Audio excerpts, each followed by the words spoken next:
Свалка резиновых изделий и автомобильных шин. За такие нарушения в селе Прости не прощают. В советские времена здесь был полигон резиновых отходов. Стертую резину скидывают, видимо, по привычке.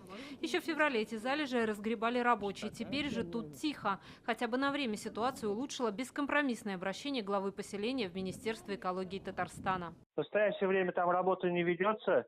Но после того я направил письмо в экологию, в Министерство экологии и в полицию для проверки работы вообще вот этой свалки на законность, или нарушается ли там природоохранное законодательство. Потом вот это у нас течет там ручей, это отходы все попадает в ручей, который бежит через наше село.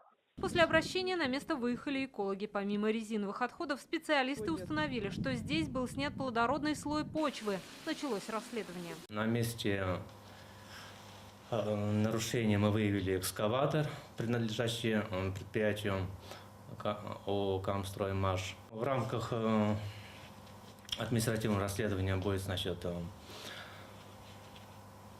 будут проведены отборы пробы на загрязнение почвы химическими веществами. Простым прости, дело не закончится. Нарушения на месте свалки фиксировали и ранее. 2 года назад предприятие «Экотехнология» уже попало на штраф 5 миллионов рублей.